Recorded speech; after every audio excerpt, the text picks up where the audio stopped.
Hello, boils and ghouls, or should I say, dearest gentle viewers.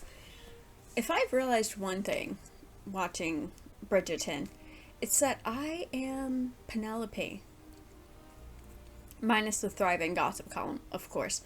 Although I must say, compiling my thoughts for this video has made me feel a little bit like Lady Whistledown. Uh, Obviously, I'm not as cool as her, though. Overall, this show is a joy to watch. It has been the entire time it's been on, all 3 seasons. It's visually beautiful. The cast is very talented. But one of my favorite things is the way that they incorporate modern music into the show. Like, in part 1, there's this littlest bit. I think Penn's dancing to it at a ball. That's Dynamite by BTS. And if you don't know, I freaking love BTS. I love K-pop. So anytime I hear it on a show or something that's not a K-drama or a K-pop related, it makes my day. It makes me very happy. I like the very rare, but once in a while, some like modern ways of speaking come in, like when Lady Danbury told her brother, "Don't come for my cane," which might have been something they said back then, because apparently there's a few things we say now that have been around since the 1800s. But this season, we saw so much character development that I'm really excited to see what comes in season 4 and hopefully more seasons after that. You know, like Cressida and her sad home life, and Benedict broadening his scope with his new friends. Francesca and her desire just for some damn peace and quiet, which I completely get.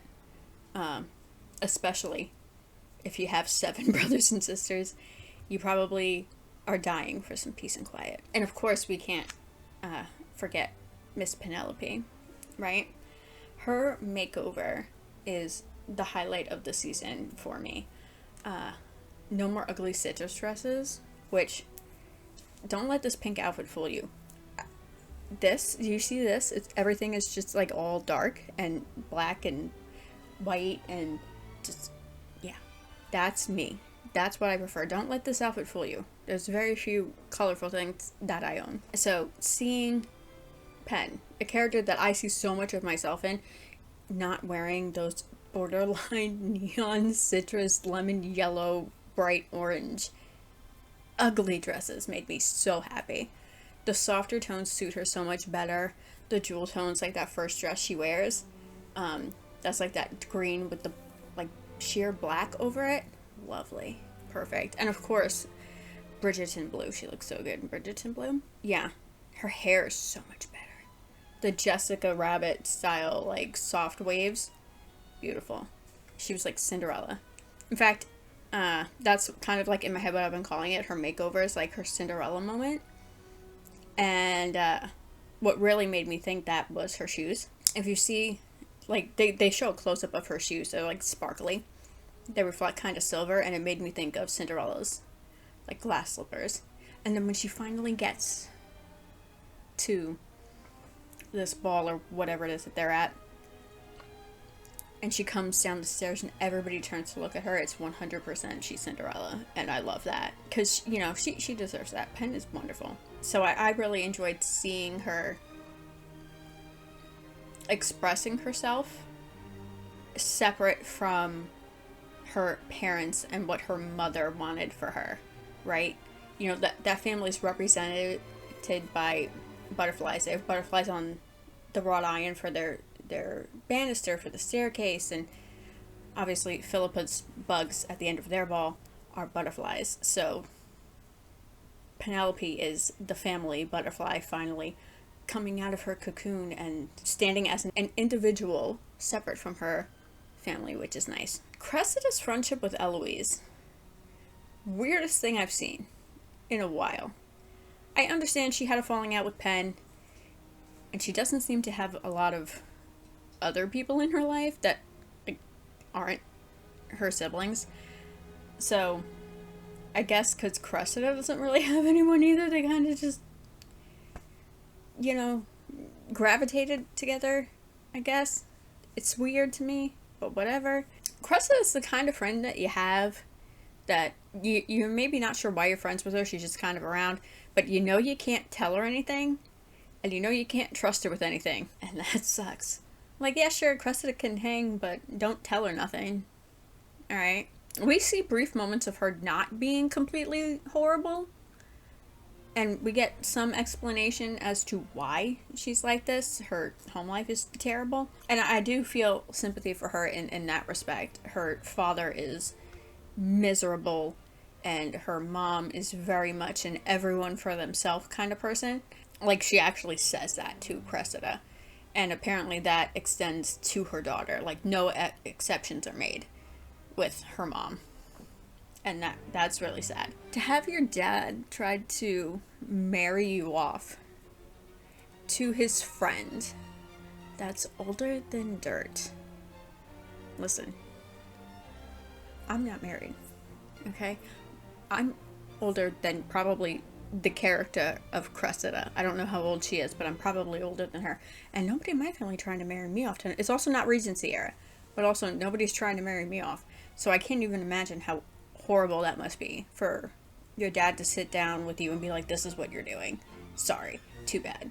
Get out. You know? And it's that, or they ship you off to your aunt that lives in the middle of nowhere, and all that's around is, like, apparently sheep.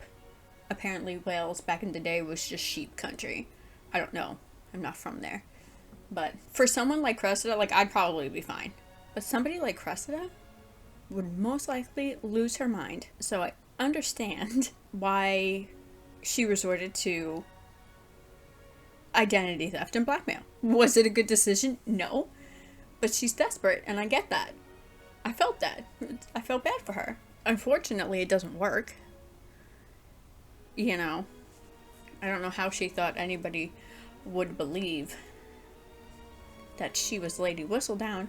Like, these people don't know her and haven't known her forever. We can see in her hair, specifically, because she always has the most elaborate hairstyles I've ever seen in my entire life. Her hair is styled as a cage and a chain for how trapped she feels. And, like, my heart breaks a little bit for Cressida, because how do you live like that? That's awful. You know, maybe if she was a little bit nicer to people throughout her life, things might have been maybe a little bit different. I don't know. Because everybody on the Ton seems to know that she is awful. I hope there's better things for Cressida next season. I really do. Because things obviously have not been great for probably most of her life. Anyway, shifting back to Pen and identity theft. We'll go talk about her engagement party now. And the clearly crippling panic and anxiety she was suffering from. I felt it. I was ready to panic right along with her the entire time. And also, like, quietly just yelling at the TV, just tell him, Pen. Just tell him. It'll be fine. Tell him. Just tell him. And then Cressida goes and opens her mouth. And, you know, I see where Eloise was coming from with the, just let her take credit for it. Even though you know no one's gonna believe her. Just let her try. I would have done the same thing. Just for a little bit of, like, belief. You know? Just have a moment to, like, calm down and think things through. But I understand why Penelope couldn't let her do that. Right? Whistledown is her baby. It's who she is. Yeah, the whole season, I was like, just tell him. Like, how bad could it be, really? It could have been worse. It could have been worse than it was. Even after,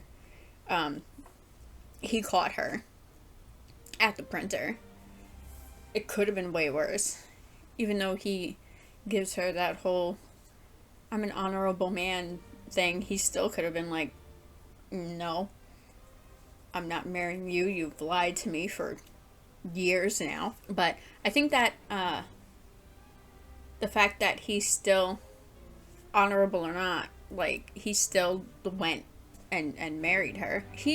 I don't think, he was probably more hurt than he was like angry or anything, because if he was really angry, he would have just left. But he didn't. He said, I'm still gonna marry you anyway, and we'll figure it out later.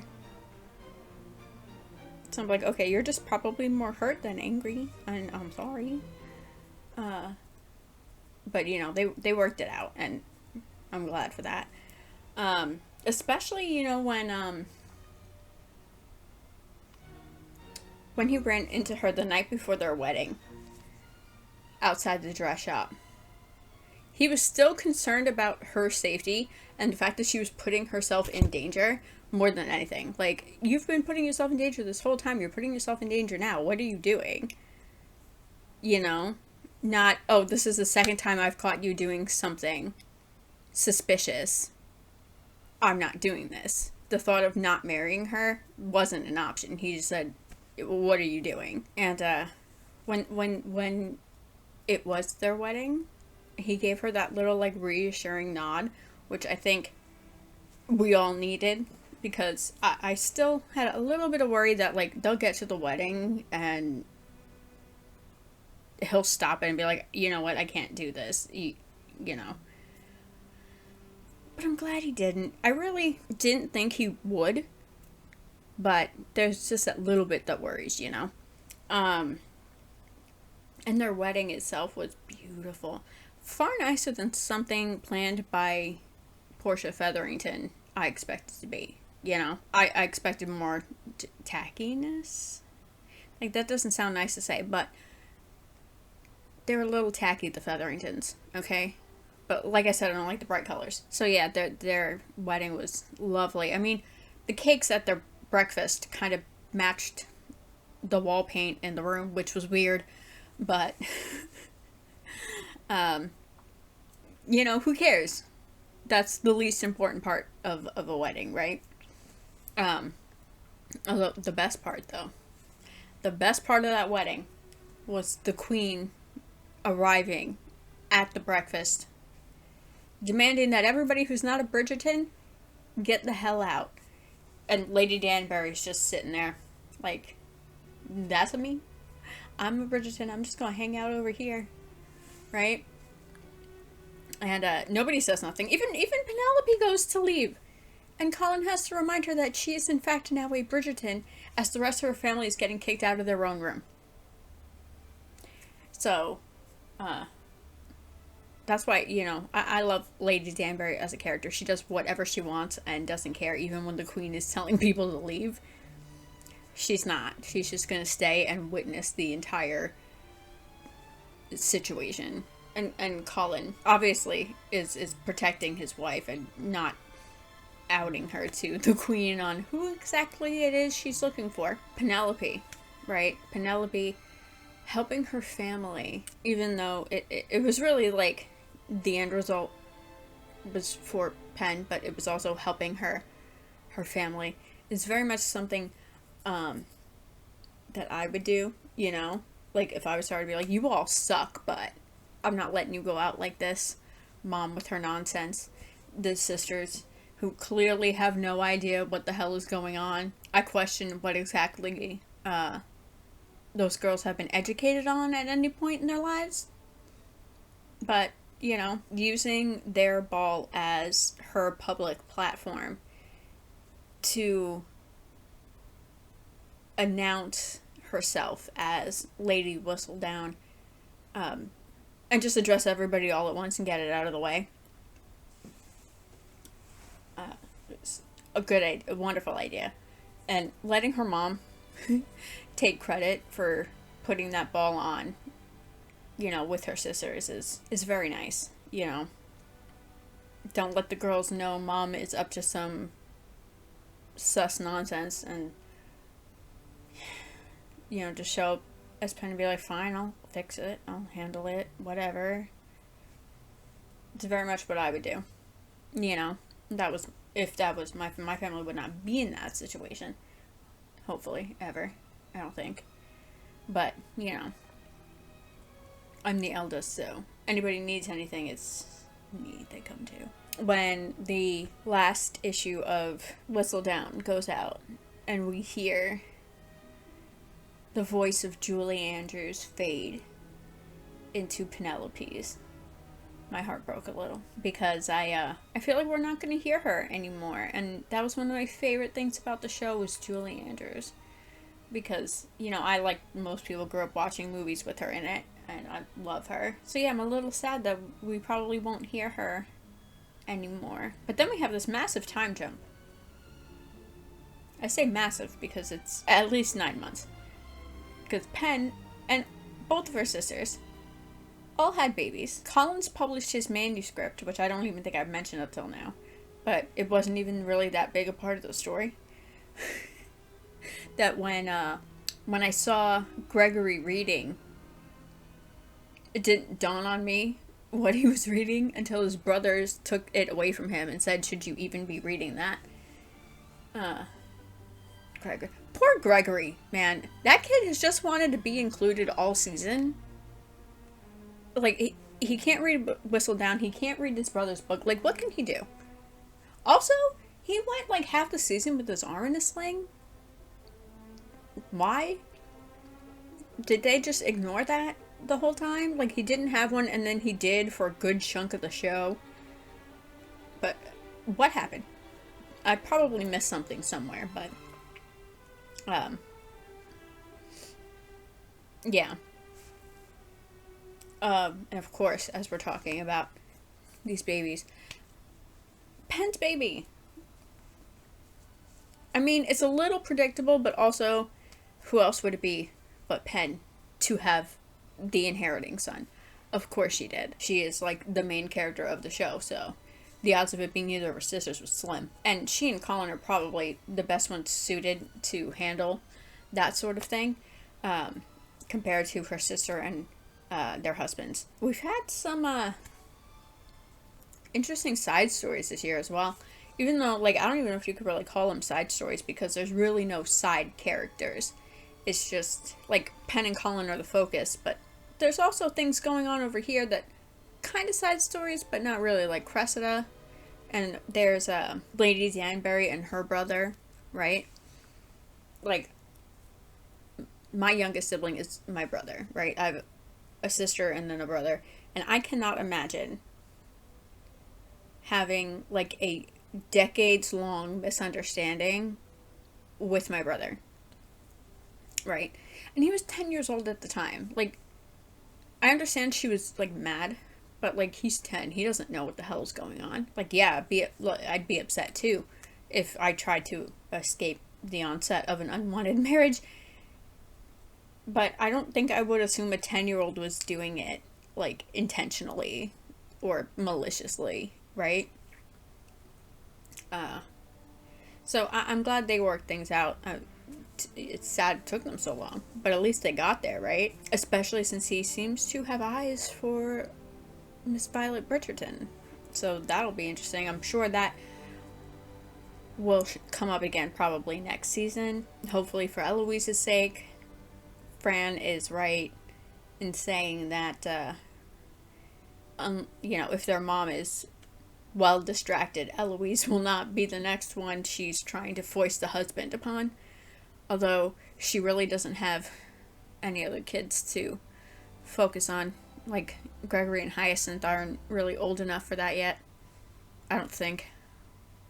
Although, who knows? Who knows how long it'll be before next season.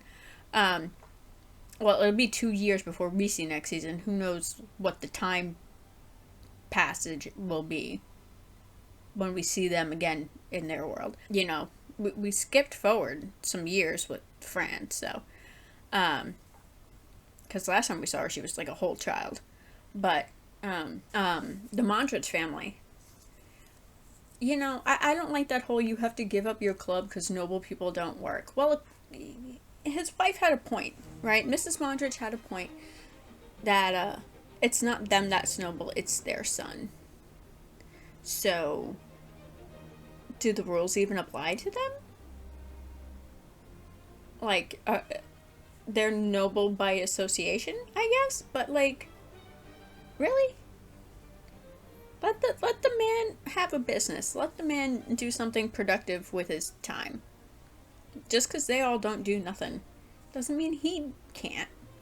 Like, that made me sad. You know, especially the scene where he is like saying goodbye to his club and conforming to societal standards. That was sad. I felt really bad for him. And as I said earlier in the beginning of this, we saw Benedict. His name is such a mouthful. He's Ben, making some new friends that have broadened his horizon, helped him learn some new things about himself. And I was quite surprised when Tilly sat him down and said that she wanted to be more serious with him. Maybe he would have been more receptive if the whole time it had just been him and her, and not, I forgot his name, the other guy. But, you know, now Ben is in a space where he's learning more about himself and wanting to focus on that. And, you know, that's always a good thing for, like, your health, your mental health, and you can see when he was talking to her about it, he's always like this, he's doing this, and he's like really like fiddling with his hands. He's like, obviously he's unsure, but also like he's telling her, oh no, I've never thought about that, but it seems like maybe he has. Yeah, so he's doing, I think, the right thing in like discovering who he is and knowing himself fully before making any serious decisions. So I'm sure we'll see more of that expanded on next season or in later seasons. And then of course there is, you know, the Queen Sparkler, Francesca. She managed to find a husband so well suited to her that they are practically the same person. There's something nice about just being able to sit with someone and not feel obligated to fill the silence or awkward in the silence. I understand why they moved all the way to Scotland, letting Eloise tag along. She probably needs some space herself, especially if their mom ends up not quite so distracted. Although, it's looking like she probably will be. And Eloise isn't the only one going. John's cousin is going. His name is John, right? I feel like there's, like, a lot of characters named John just because it's an old name. Yeah, Michaela, who Fran seems quite Twitter-pated with. Let's call it that. That old word from Bambi, because I feel like that suits her reaction very well. So that will certainly bring some added interest to season 4. And anyway, I think that's it. I think that's all I need to say. I think that's all I want to say about season 3. I can't wait for the next one. That's probably going to take 2 years, but that's okay. A masquerade ball was mentioned, so we have that to look forward to. Anthony and Kate's baby, should they come back from India, I'm sure at some point they will, unless they pull a Daphne and disappear into the unknown for the rest of forever. Thank you for watching. Subscribe if you want, like if you feel like it. Always open to recommendations, so feel free to leave them in the comments down below. Be excellent to each other, and I'll see you next time.